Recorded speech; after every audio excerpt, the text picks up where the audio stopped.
طيب، أعتقد أنه بإمكاننا الآن نفكر في البداية.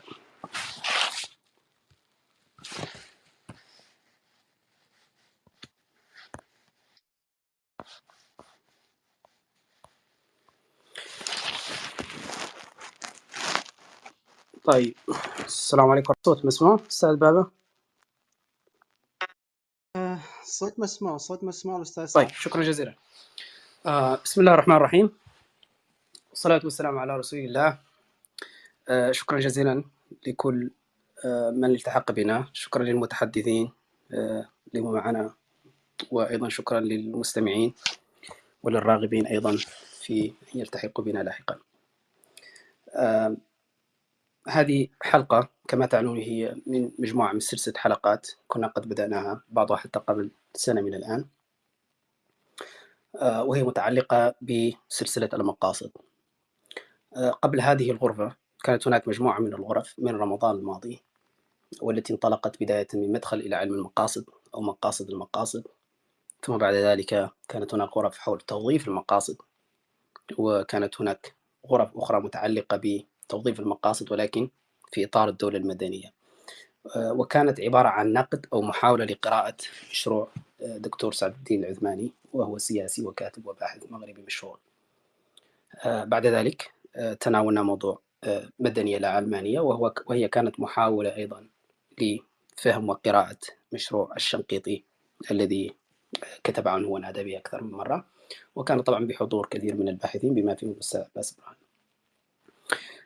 بعد ذلك تدرجنا إلى مواضيع متعلقة بالشريعة، قراءة في مفهوم الشريعة النظرية، الشريعة والتطبيق وما إلى ذلك. وقبل كل هذه الحلقات كان هناك سلسلة من الحلقات متعلقة بقراءة في التراث أو في الأثر، القراءة فيما هو قطعي وما هو ظني من النص، أو بعبارة أخرى كانت متعلقة بحجية الحديث وخاصة حديث الآحاد. على أن هذه الحلقات وغيرها من الحلقات هي كلها تندرج في مشروع واحد، وهو محاولة لأن نتفكر ولأن نتحاور دون أن يكون هناك فريق واحد يوجه موضوع ما أو يوجه حوار ما أو يوجه أهلا دكتور عصام، معليش، أو يوجه رسالة دون أن تكون هناك وجهات نظر متعددة. في هذه الحلقة سنحاول التطرق لموضوع ملح في نظرنا، وهو الدولة المدنية في ظل المقاصد الشرعية، ولكن من خلال الاستماع لطرح الأستاذ والمؤطر والسياسي محمد جميل منصور. الأستاذ محمد جميل منصور هو سياسي ومؤطر وكاتب، وأيضا مفكر مغاربي موريتاني تحديدا، وهو مرشح سياسي سابق لرئاسة الجمهورية الموريتانية عام 2009، وقيادي معروف في حزب التجمع الوطني للإصلاح والتنمية التواصل. طبعا كان رئيس هذا الحزب لفترة من الزمن، بالإضافة إلى عمله كنائب برلماني في البرلمان الموريتاني. حصل الأستاذ جميل على شهادات أكاديمية من المغرب وموريتانيا، بما في ذلك شهادة الدراسات المعمقة من جامعة سيدي محمد بن عبد الله بفاس في المغرب، وهو أيضا ناشط سياسي كما أسلفنا منذ ثمانينات القرن الماضي، وقد تعرض خلال مسيرته السياسية لجملة من الاعتقالات والتعسف، لعل أهمها تلك الجملة التي راح ضحيتها في 2004، والتي كان لاجئا سياسيا في أوروبا أو في بلجيك تحديدا. نشر الأستاذ محمد جميل منصور مجموعة من الكتابات والمقالات والأبحاث، وربما أهم ما يهمنا منها هو موضوع متعلق بالإسلام والدولة المدنية دراسة مقارنة، والحركة الإسلامية والديمقراطية. اليوم سنحاول أن نحاور الأستاذ محمد جميل منصور الكاتب المؤطر، وليس السياسي بالضرورة. نريد وإن استطعنا أن نتخلى قليلا عن عبادة السياسي في هذا الحوار، طبعا إن استطعنا إلى ذلك سبيلا. قواعدنا في هذه الغرفة كما هو معلوم للجميع، نحن لا نحبب المقاطعة غير الضرورية، لا نحبب فكرة التناظر، وإنما الحوار والنقاش، وهذا يقتضي بالضرورة أن تكون هناك وجهات نظر مختلفة، بل هذا ما نحرص على وجوده في هذه الغرفة. نحن لسنا قضاة، وبطبيعة الحال قد لا نكون دعاة، لذلك لا نهتم كثيرا بمصطلحات الحق، الباطل، الشبهات، الرد على الشبهات إلى آخره، كما لا نهتم بخلفيات المتحدثين السياسية والعقائدية والدينية وحتى العرقية. لا شخصنة، لا عنف، لا إسفاف، لا تمييز في هذه الغرف التي نديرها. لا نطرد الناس لمجرد اختلاف وجهات النظر أو لأي سبب كان، اللهم في الحالات التي يحتم عليها القانون فعل ذلك، وهي الحالات التي يخالف فيها المتحدث قواعد الغرفة. خلال نقاشنا هذا سنتناول الموضوع من عدة محاور،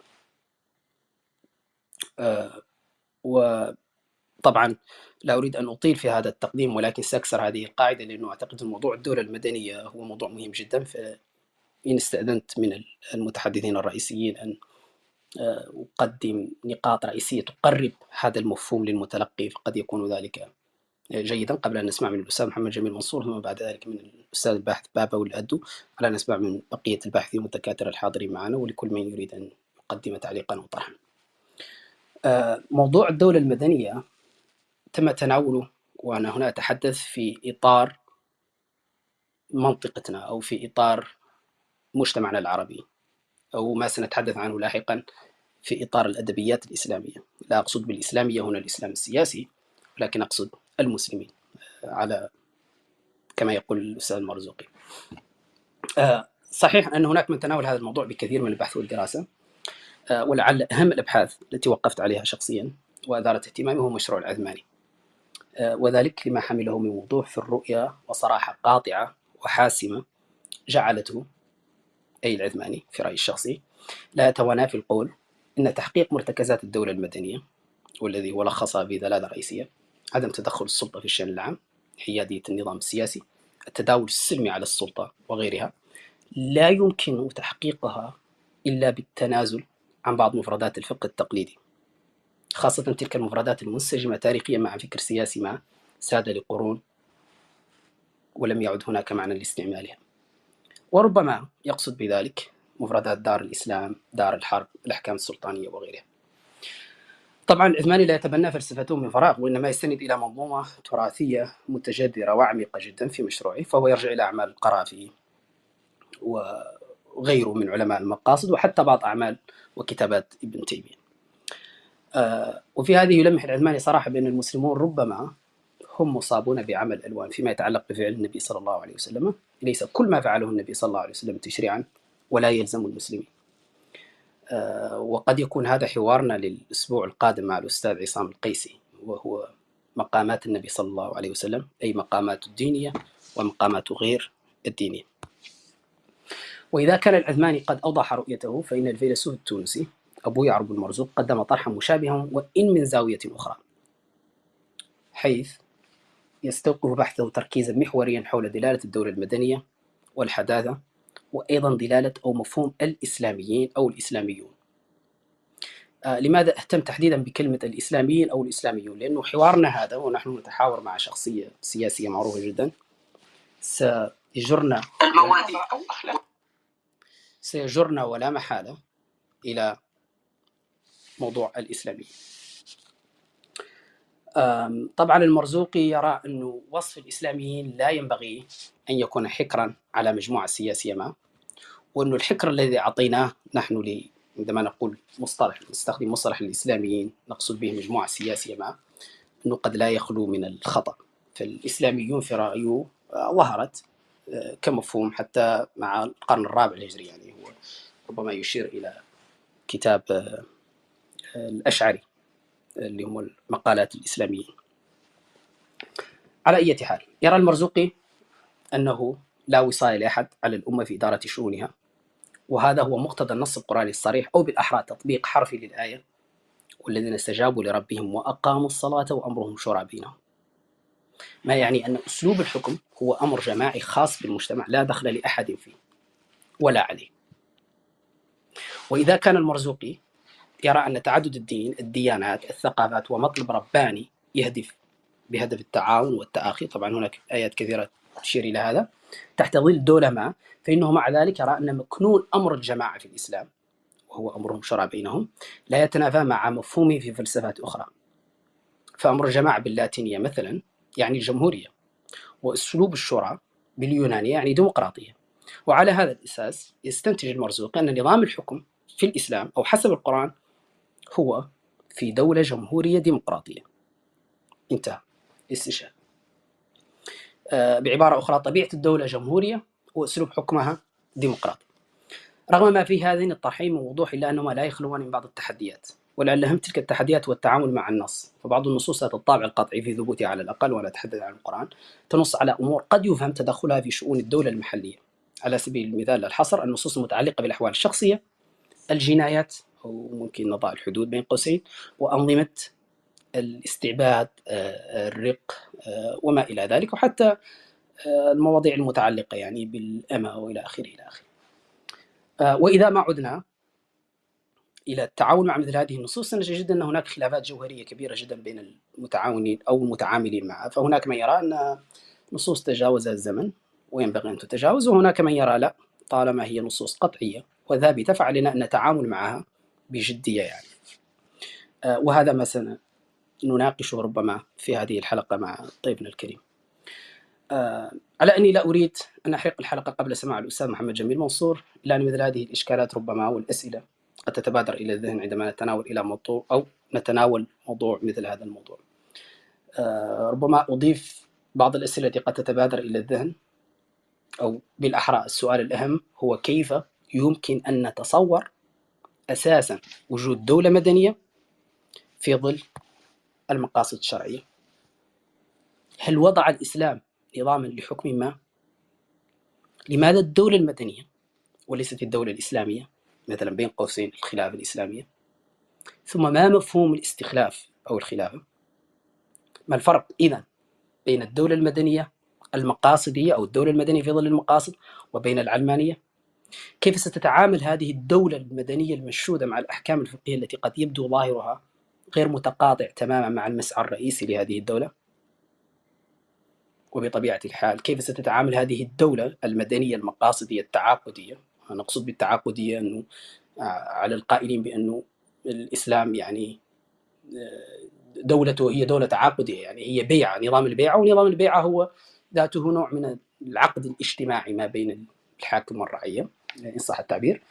يعني كيف ستتعامل هذه الدولة التعاقدية أو المقاصدية أو المدنية أن تكون مع ظاهر نصوص ظنية تتعامل مع مواضيع الحريات الدينية بطريقة ما؟ مثلا بين قوسين ممكن نحط موضوع حد الردة وغيره من الحدود، لا غير ذلك من الأسئلة التي قد تتبادر إلى الذهن حين نتطرق لهذا الموضوع. نرحب مرة أخرى بالأستاذ جميل منصور، وأنا أعتذر لأني أخذت كثير من وقتكم. أيضا أرحب بكل الحاضرين معنا سواء الذين رفعوا أيديهم للمشاركة، كما أرحب أيضا بالأستاذ بابا والدكتور عمر والأستاذ. نعم. اسمح لي على المقاطعة، يمكن أستأذن من الضيف الكريم ومن بقية المتحدثين، لأني أعتقد أن المداخلة اللي حضرت تتماشى أكثر مع المقدمة التي تفضلت بها، وبالتالي أستأذن إذا كان بالإمكان أن أبدأ قبل أن يبدأ الضيف. طيب، لا لا لا لا إشكال في ذلك. وأنا طبعا الأستاذ محمد جميل منصور هو معنا هنا، ولا أستاذ محمد جميل تسمعوننا؟ نعم أسمعكم أخي الكريم، ولا إشكال في تقديم وتأخير. طيب شكرا. مرة أخرى فقط أريد أن أعتذر فعلا لأني أخذت كثير من وقتكم ووقت الحاضرين، ولكن وجدت الترحيب مرة أخرى بالأستاذ محمد جميل منصور، كما وجدت ترحيب بكم كلكم بدكاترة عمر وعصام وباحث الأستاذ بابا وإنسان وأحمد، وأيضا الأستاذ العباس وكل المستمعين. فقط أذكر مرة أخرى للراغبين في الالتحاق بنا يعني مشاركتنا الحوار بقواعد الغرفة: لا نحبب المقاطعة غير الضرورية، لا نحبب فكرة التناظر والحوار وإنما الحوار فقط، لا نحبب فكرة يعني التمييز ضد الأشخاص على أسباب يعني أيا تكون الأسباب، دينية عقائدية سياسية أو بأحرى أن تكون عرقية، وطبعا لا شخصنة ولا عنف ولا إسفاف أو تمييز في هذه الغرف التي نديرها. الآن ممكن نسمع من الأستاذ بابا ليقدم طرحه حول تطور مفهوم الدولة في بعض الفلسفات الأخرى الغربية، على أن أسمع بعد ذلك مباشرة من الأستاذ محمد جميل منصور. وأريد من الأستاذ محمد جميل منصور أن يقدم طرحه كما هو، لا أريد أن تكون أسئلة هذه الغرفة أو هذه المقدمة المرتجلة تحول الحوار أو الطرح إلى وجهة أخرى. نحن نريد أن نسمع من تصور الأستاذ محمد جميل منصور كما هو، ثم بعد ذلك سأسمع من الدكاترة على التوالي ومن الحاضرين، وإذا كانت هناك أي أسئلة أو استفسارات فسنناقشها جميعا مع الأستاذ محمد جميل منصور. أستاذ بابا تفضل، ولديكم 5-6 دقائق تقدموا طرحكم، ثم بعد ذلك يسمع الأستاذ محمد جميل منصور. شكرا. شكرا على إتاحة الفرصة، وشكرا للأستاذ الكبير والسياسي محمد جميل منصور، وشكرا أيضا على قبول لأن أعتقد المقدمة اللي حضرتها تتماشى أكثر مع ما كنت تقوله، وهي محاولة مختصرة كما قلت أنت لتأصيل مفهوم الدولة في الفكر السياسي الغربي، وربما خلفية أيضا عن دخولها المصطلح للتداول الفكري والإعلامي العربي، لأنه الباحث في هذا المجال سيتفاجأ أن المصطلح بهذا التركيب الدولة المدنية غير موجود في الأدبيات المعاصرة وحتى الأدبيات الكلاسيكية، وهو يكاد يكون مصطلح عربي بامتياز. وهذا أعتقد أنه شيء جيد، لأن المفكرين العرب والإسلاميين يعني عندهم الحق أن يسكوا مصطلحاتهم الخاصة، ولا أعتقد أن التجربة السياسية الغربية سواء في التنظير أو التطبيق يجب أن تكون هي النموذج الوحيد. ولكن هذا من ناحية أخرى يضع عبء على المفكرين الإسلاميين من أجل توضيح المصطلح أكثر، وتفسير المقصود بالدولة المدنية، مقوماتها، التحديات التي ستواجهها إلى آخره. إذن في الفكر السياسي الغربي في قبل القرن السادس عشر كانت الفكرة السائدة هي عن الحق الإلهي للملوك، وأن الملك عنده سلطة إلهية مطلقة ومستمدة من الدين. ومع بروز حركة الإصلاح الديني في القرن السادس عشر مع مارتن لوثر حدث تطور موازي في الفلسفة السياسية الغربية، وأهم هذا هو أن السلطة مستمدة من الشعب وليس من الحق الإلهي، وليست مستمدة من الدين. وعند توماس هوبز مثلا نجد مصطلح السلطة المدنية أو السيادة المدنية، وهي ما يقصد بها السلطة المستمدة من خارج سلطة الكنيسة. أيضا عند جون لوك الفيلسوف الإنجليزي تحدث عن الحكم المدني، ويقصد به الانتقال من الوضع الطبيعي إلى وضع يسود القانون والقضاء وسلطة نفذ القانون. وجون لوك كان مؤثر في التجربة الأمريكية، لأنه تحدث عن فصل الدين عن الكنيسة وعن احترام الحرية الدينية. وعبارة فصل الدين عن الكنيسة هذا يختلف عن التجربة العلمانية الفرنسية والأوروبية، لأن توماس جيفرسون الرئيس الثالث للولايات المتحدة الأمريكية هو من صاغ هذه العبارة، كان متأثر بفلسفة جون لوك كثيرا، وردت في رد على رسالة من رابطة الكنيسة المعمدانية.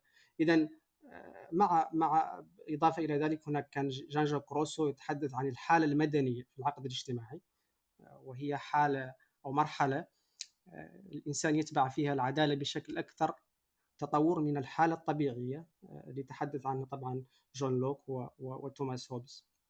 إذن كملخص لماذا ماذا يمكن أن نستفيد من معنى الدولة المدنية بحسب هذه الإسهامات، يمكن نقول أن نقيض الفوضى الدولة المدنية هي تعني السيادة الشعبية، سيادة الشعب.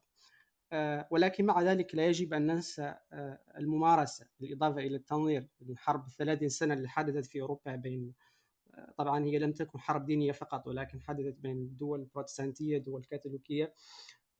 هذه الحرب عندما انتهت توجت كما نعرف صلح وستفاليا في القرن السابع عشر، وصلح وستفاليا هو اللي أسس شكل الدولة اللي نعرفها الآن، الدولة الموجودة الآن اللي ورثناها عن الدول الأوروبية.